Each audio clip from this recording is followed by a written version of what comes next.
கோபிநாத் பேச்சு முட்டாள்தனமா இருக்கு. திடீரென பொங்கிய சீரியல் நடிகை. கடந்த வாரம் விஜய் டிவியில் ஒளிபரப்பான நீயா நானா நிகழ்ச்சியில் தெருநாய்கள் இல்லாத நகரம் வேண்டும் விசஸ் தெருநாய்களுக்கு நகரத்தில் உரிமை உண்டு என்கின்ற தலைப்பில் விவாதம் நடைபெற்றது.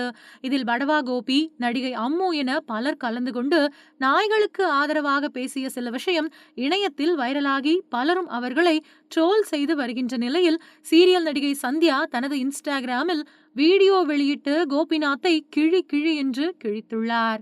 அதில் எல்லோரும் நீயா நானா நிகழ்ச்சியை பார்த்திருப்பீங்க. அதில் நாய் மீது பாசம் வைத்தவர்கள் அனைவரும் மனநலம் பாதிக்கப்பட்டவர்கள் போல பலர் பேசியிருக்கின்றார்கள். விஜய் டிவி முழுக்க முழுக்க மனிதர்களின் நலன் பற்றி கவலை கொள்ளும் தொலைக்காட்சியாக இருக்கின்றது. அதனால் இப்படி ஒரு நிகழ்ச்சியை நடத்தி இருக்கின்றது என்றால், சில ஆண்டுகளுக்கு முன்பு நான் யானையால் தாக்கப்பட்டேன். இதனால் என்னுடைய உடல்நிலை மிகவும் மோசமானது. 18 தையல்கள், உடலில் இன்னும் சில பிரச்சனைகள் ஏற்பட்டன.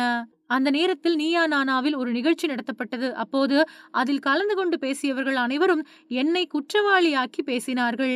யானையால் பாதிக்கப்பட்டது நானாக இருக்கும்போது என்னை அழைத்துத்தான் நீங்கள் விவாதம் நடத்தியிருக்க வேண்டும். ஆனால் அந்த நேரத்தில் என்ன நடந்தது என்று எதுவுமே தெரியாதவர்களிடம் இன்னும் யார் யாரையோ வைத்து விவாதம் நடத்தியிருந்தார்கள்.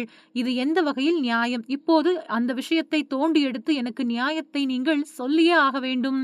இவை அனைத்தையும் விஜய் டிவி தங்களுடைய டிஆர்பி ரேட்டிங்கை அதிகரிப்பதற்காகத்தான் செய்து வருகின்றது. இப்போது நீங்கள் நாய்களால் மனிதர்களுக்கு பாதிப்பு ஏற்படுகிறது என்பது போல நிகழ்ச்சியை நடத்தி நாய்கள் மீதும் நாய் பாதுகாவலர்கள் மீதும் வெறுப்பை தூண்டும் வகையில் விவாதம் நடத்தியிருப்பது ஒரு பொறுப்புள்ள மீடியா செய்யும் வேலையா? கோபிநாத், இந்த சமுதாயத்தில் உங்களுக்கென்று தனி மரியாதையும் மதிப்பும் இருக்கின்றது. அதை கெடுத்துக் கொள்ளும் வகையில் நிகழ்ச்சியை நடத்த வேண்டாம் என நடிகை சந்தியா அந்த வீடியோவில் பேசியிருக்கிறார்.